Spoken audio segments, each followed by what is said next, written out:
The sun hung low over the city as Officer Brad Wilkins leaned against his patrol car, arms crossed, scanning the sidewalk with narrowed eyes. He had been on the force for over a decade, and in that time he had built a reputation, one that wasn't exactly clean.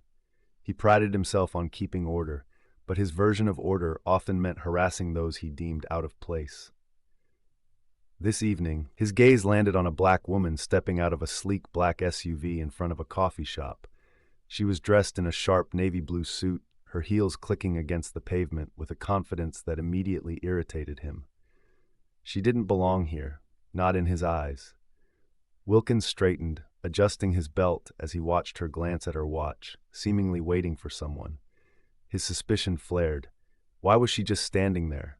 Was she loitering? Dealing something illegal? The assumptions in his mind turned into certainty. With a self-righteous smirk, he pushed off his car and strode toward her. "Excuse me, ma'am," he said, voice laced with authority. "You can't just hang around here. I need to see some ID." The woman raised an eyebrow, unfazed. "Excuse me?" she said, her tone calm yet commanding. "You heard me," Wilkins pressed. "You're loitering. If you don't have business here, I need to see identification." She folded her arms, her gaze steady. "And what exactly makes you think I need to prove anything to you?" Wilkins's irritation grew. "Ma'am, refusing to cooperate could lead to detainment. I suggest you comply." The woman exhaled and reached into her purse.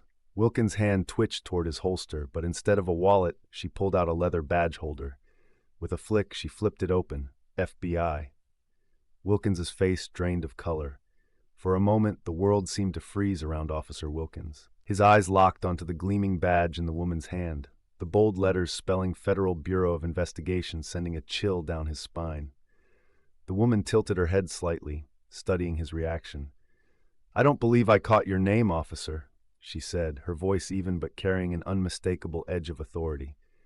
Wilkins swallowed, his arrogance flickering, but he forced himself to maintain composure. "Ah, Officer Brad Wilkins," he muttered. "And you are?" She closed the badge holder with a snap and slid it back into her purse. "Special Agent Cassandra Moore, FBI Chief." Wilkins blinked. "Chief?" The realization hit him like a truck. This wasn't just some agent.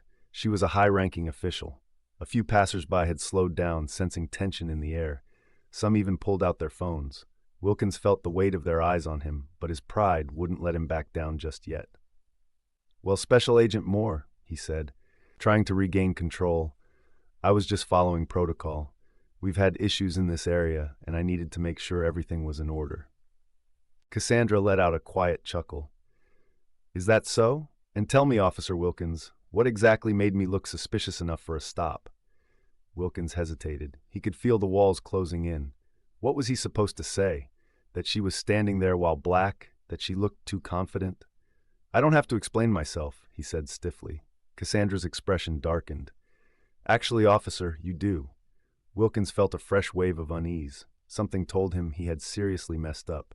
Officer Wilkins shifted uncomfortably under Special Agent Cassandra Moore's unwavering gaze. His usual intimidation tactics weren't working. If anything, he was the one feeling intimidated. "I was just doing my job," he muttered, gripping his belt tightly, "making sure the area is safe." Cassandra crossed her arms. "And what about me seemed unsafe, Officer Wilkins?" Wilkins clenched his jaw. He knew he was on thin ice, but his pride wouldn't let him admit he had no real reason. "Like I said, we've had issues around here." Cassandra cut him off. "Let's get one thing straight. You saw a black woman standing outside a cafe, minding her own business, and decided that was suspicious." The crowd around them had grown. A few people were recording on their phones now, murmuring among themselves. Wilkins could feel the heat of their stares. "I don't have to justify my actions to you," he shot back, his voice cracking slightly. Cassandra's lips curled into a smirk. "Actually, officer, you do, because what you've done is called racial profiling, and I take that very seriously." Wilkins' stomach twisted. She wasn't just going to let this go. Cassandra took out her phone. "Let's make a call, shall we?" she said, dialing a number. "I have a feeling your superiors will want to hear about this." Wilkins's breath caught in his throat. This was spiraling out of control, fast. As the phone rang, Wilkins felt an overwhelming sense of dread settle over him.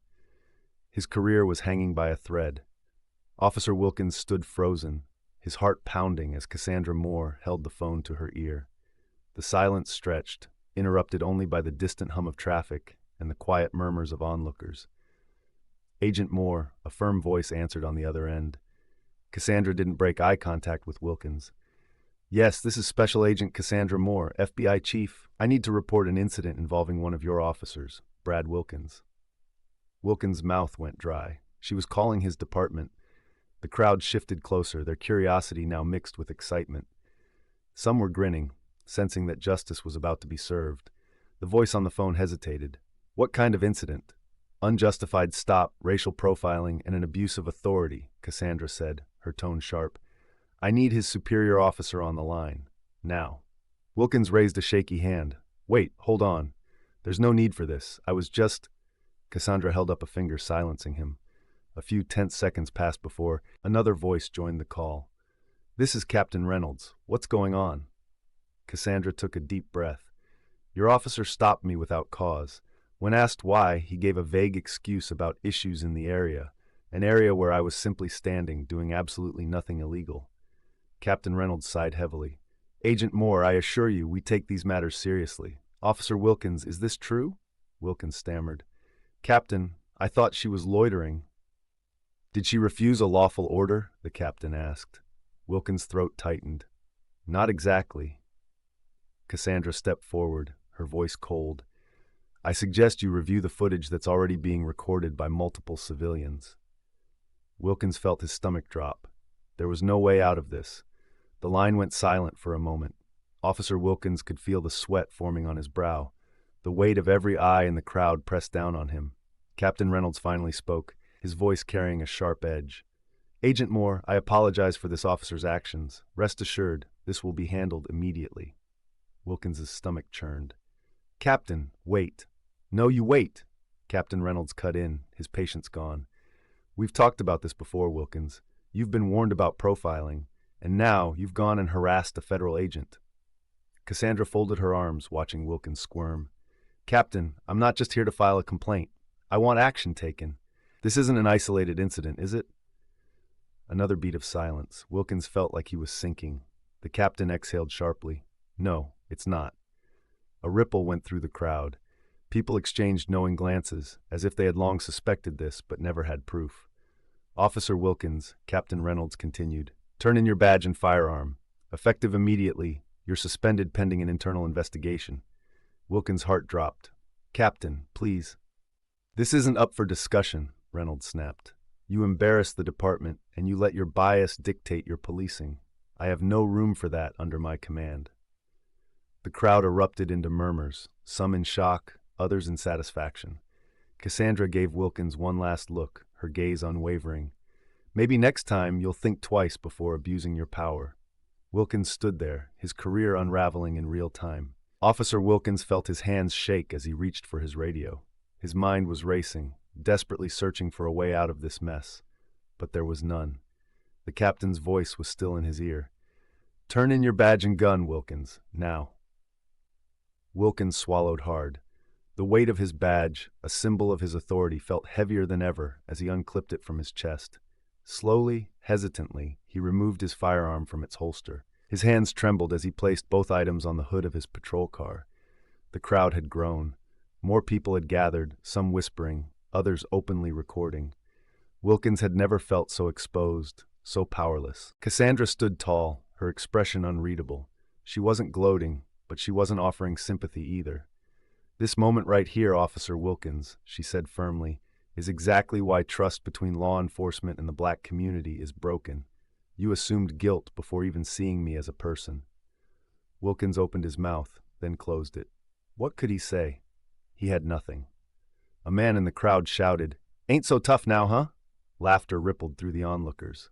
Others, however, simply watched in silence, absorbing the significance of what had just happened. A squad car pulled up, and two officers stepped out. One of them, Sergeant Dawson, walked over and shook his head at Wilkins. You really screwed up this time. Wilkins clenched his fists. He had been untouchable for so long, but now, his world was crumbling in front of everyone. Cassandra glanced at Sergeant Dawson. I trust this will be handled appropriately? Dawson nodded. Absolutely, ma'am. As Wilkins was led away, he could still hear the whispers. The videos taken today would spread like wildfire. His name would be attached to this forever, and for the first time, he felt something he never had before. The moment Officer Wilkins was escorted to the squad car, the reality of his situation hit him like a ton of bricks. The once authoritative officer, who had ruled the streets with intimidation, was now the center of humiliation. Cameras continued to roll, capturing every second of his downfall. Cassandra watched with an unwavering gaze. She had seen officers like Wilkins before, men who hid their prejudice behind a badge thinking they were untouchable. But today proved otherwise. Sergeant Dawson sighed as he turned to her. "I want to personally apologize, Agent Moore. This isn't the kind of policing we stand for. At least, it shouldn't be." Cassandra nodded, though her expression remained skeptical. "Apologies are a start, Sergeant, but what happens next is what really matters." The crowd slowly began dispersing, but the damage was done. Social media would be flooded with videos of this encounter before the night was over. The police department wouldn't be able to brush this under the rug. Wilkins sat stiffly in the back of the squad car, his mind racing. He knew what was coming. Media coverage, internal investigations, possibly even lawsuits. His career, his reputation, his entire life ruined in a matter of minutes. As the car door slammed shut, Cassandra took one last look at him. "Actions have consequences," she said under her breath, turning away. She had work to do, not just today, but in the fight ahead. By the time Cassandra got back to her office, the internet was already on fire. Videos of the incident had spread across social media like wildfire. News outlets picked up the story, plastering Officer Wilkins' face across headlines. "Racist cop harasses black woman, then learns she's the FBI chief. Corrupt officer exposed, public demands justice." The comments were relentless. "This is exactly why we don't trust the police. He thought he could get away with it until he messed with the wrong one. Fire him immediately." Cassandra scrolled through the posts, unsurprised.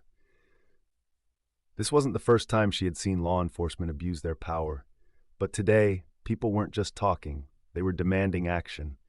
A knock on her office door pulled her away from the screen. It was her assistant, Maya, looking concerned. "Ma'am, you've got at least a dozen interview requests. CNN, MSNBC, even international news. They all want to hear from you." Cassandra exhaled. She knew this wasn't just about Wilkins anymore. This was a moment bigger than one bad cop.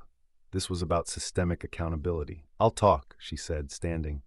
"But we're not just telling a story. We're making sure change happens." Meanwhile, at the police department, Captain Reynolds sat at his desk, his phone ringing nonstop. Community leaders, reporters, even city officials. Everyone wanted answers. And in a cold, isolated holding room, Wilkins sat alone, staring at the table. For the first time in his career, he had no power. The investigation into Officer Wilkins' conduct had now transformed into a full-blown internal inquiry. In a stark conference room at the police headquarters, a team of investigators pored over surveillance footage, witness statements, and social media posts that captured every detail of the confrontation. The atmosphere was tense, as everyone understood that the department's integrity was on the line. The Internal Affairs Unit, led by Lieutenant Martinez, was methodically reviewing every piece of evidence to either confirm or debunk the allegations against Wilkins. Their process involved scrutinizing video recordings, analyzing digital logs, and conducting in-depth interviews with officers present that fateful evening. As hours passed, investigators uncovered significant discrepancies in Wilkins' initial report. His claim of a routine stop clashed with a verified timeline, and several anonymous tips hinted at a troubling pattern in his behavior. Testimonies from colleagues and community members alike pointed to a history of targeting civilians based on racial bias. Lieutenant Martinez, a firm believer in accountability, meticulously documented each inconsistency, knowing that this case could set a transformative precedent for the department's handling of internal misconduct. Outside the sterile walls of the investigation room, public outrage was intensifying. Community activists organized rallies demanding transparency, while local news outlets relentlessly reported on the unfolding scandal. The mounting evidence forced the department to confront its long-ignored systemic issues. For Wilkins, Every silent minute during the inquiry served as a grim reminder of his isolation and the irreversible damage to his career. The stage was now set for a dramatic reckoning, a turning point that would not only determine Wilkins' fate, but also potentially reshape the future culture and accountability standards of the entire police force. The pressure on the police department had reached its peak. Protesters gathered outside the headquarters, chanting for justice. News vans lined the street, reporters eagerly waiting for updates. The public demanded answers, and the department could no longer stall. Inside, Chief Reynolds stood before a panel of senior officers, legal advisors, and community representatives. The evidence against Wilkins was overwhelming. His history of misconduct, the racial profiling, the blatant abuse of power. The department had no choice but to act. Cassandra sat across the room, arms crossed, watching. She had seen too many cases like this swept under the rug, but this time there was no escaping accountability.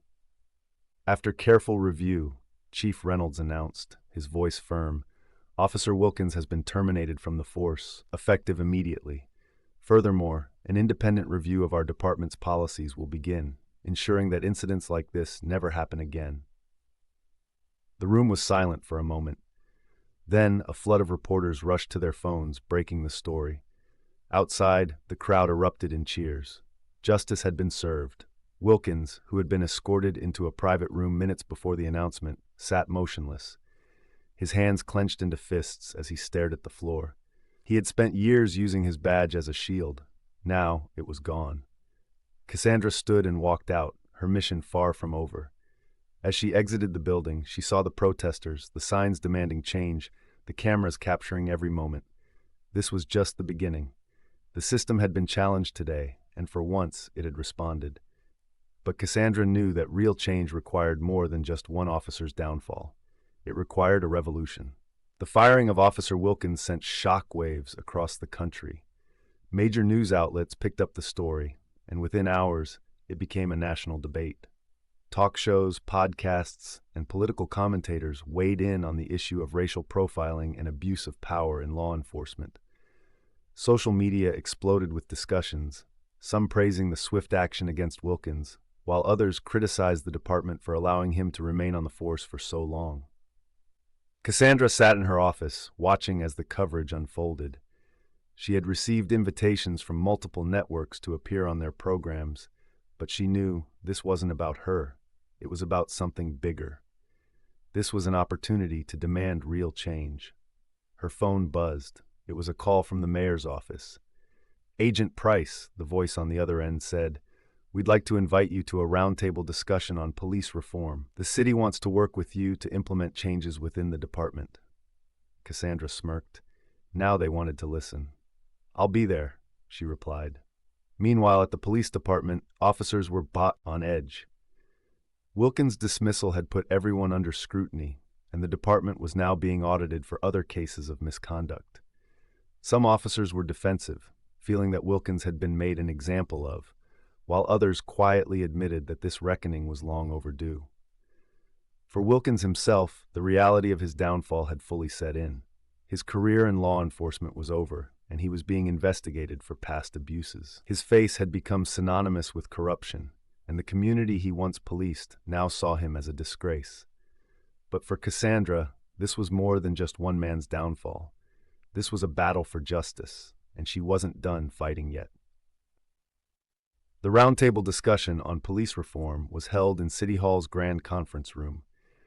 Leaders from law enforcement, government officials, and community activists gathered around an oak table, their expressions serious. The room was filled with tension. Some were here to make real change, others to protect the status quo. Cassandra Price walked in, her presence commanding attention. She took a seat directly across from Chief Reynolds. This wasn't just a discussion. This was a moment of reckoning. The mayor cleared his throat. "We're here today to discuss what happened in our city and how we prevent it from happening again." One of the senior officers shifted uncomfortably. "We acknowledge the mistakes that were made," he said carefully, "but we also need to consider officer safety and the challenges they face daily." Cassandra leaned forward.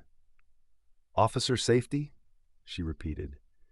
You're talking about safety when a trained officer saw a black woman sitting on her own car and immediately assumed she was a threat? You're talking about safety when he ignored protocol, harassed a federal agent, and nearly escalated the situation into something far worse? Silence. The mayor nodded. She's right. This wasn't just about one officer. This was about a culture of bias that we've ignored for too long. A community activist spoke up. The people don't trust the police, and this is exactly why. We need action, not just apologies. Cassandra placed a folder on the table. I've compiled recommendations based on best practices from other cities. Body cam policies, independent oversight, bias training, real changes. No more empty promises. The mayor flipped through the folder. This is exactly what we need. He looked around the table. From this point forward, our department will be held accountable. We will implement these reforms, and failure to comply will have consequences. Chief Reynolds exhaled, realizing this was the start of a new era in policing. As the meeting ended, Cassandra knew this was just the beginning. One battle had been won, but the war for justice was far from over. The decisions made in that meeting didn't just stay within the walls of City Hall. The impact spread like wildfire, shaking the foundation of the police department and sparking conversations across the nation. Other cities took notice. Community leaders and activists in different states demanded similar reforms, using Cassandra's case as an example of why accountability in law enforcement was long overdue. For Cassandra, the work had only just begun. She had spent years in the FBI taking down criminal organizations, but this fight against systemic bias and abuse of power felt just as critical. She knew that true reform wouldn't come from just one fired officer or one new policy. It would take persistence, pressure, and a willingness to challenge the very system that many wanted to protect. Meanwhile, Officer Wilkins' career had come to a complete stop. His attempts to appeal his termination had failed, and his name was now synonymous with police misconduct. No department wanted to touch him. The shame followed him wherever he went. Whispers in grocery stores, cold stares from former colleagues, news stories that wouldn't die down. But Cassandra wasn't focused on Wilkins anymore. She had moved on to the bigger picture. That evening, she met with a group of young activists who had been organizing protests for years. They sat in a community center, discussing the next steps. "We need to push for a permanent civilian review board," one of them said. "Independent investigations, not just internal affairs. We also need to change how officers are trained from day one," another added. "Bias training shouldn't be an afterthought." Cassandra listened carefully. These were the people who would carry this movement forward. As she left the meeting, she looked up at the city skyline. Change wasn't easy, and it wouldn't come overnight. But today, a corrupt officer had been held accountable. A police department had been forced to reform. A community had been empowered. And that was only the beginning. Weeks passed, and the reforms promised in the meeting began taking shape. The police department was now under strict oversight, with mandatory body cameras, independent civilian review boards, and comprehensive bias training programs. Officers who had a history of misconduct were being reevaluated, and those who failed to meet the new ethical standards were swiftly removed. For the first time in years, the community felt a sense of hope. Cassandra Price had become a symbol of change, not just in the city but across the country. She received invitations to speak at law enforcement conferences, community events, and university panels. People wanted to hear her story, not just because she had exposed corruption, but because she had fought for something bigger than herself. Meanwhile, Officer Wilkins had faded into obscurity. The man who once wore his badge with arrogance now struggled to find any form of employment. His name was tarnished, his credibility destroyed. The very system he had abused had rejected him. At a public forum weeks later, Chief Reynolds addressed the city. The once stubborn police chief now stood before a crowd, acknowledging the failures of his department. "We made mistakes," he admitted. "We allowed bias to shape our policing, and we failed the people we were sworn to protect. That ends now." The crowd listened, some skeptical, others cautiously hopeful. But one thing was clear: change was happening. As Cassandra stood in the back of the room, listening to Reynolds' speech, she knew this wasn't the end. It was a step in the right direction, but the fight for justice never truly ended. That night, As she walked through the city, she saw something different in people's faces, a sense of empowerment. They weren't just afraid anymore. They had a voice. And now, they had proof that justice could be served. This wasn't just about one officer, one confrontation, or one city. It was about setting a new standard, one where power could no longer go unchecked and justice belonged to everyone. The fight wasn't over, but this was a victory. And Cassandra Price was just getting started. If you believe in justice, accountability, and the power of change, don't let this story end here. Share this story to spread awareness about the importance of police reform. Join the conversation. Speak up against injustice in your community. Support organizations that fight for equality and accountability in law enforcement.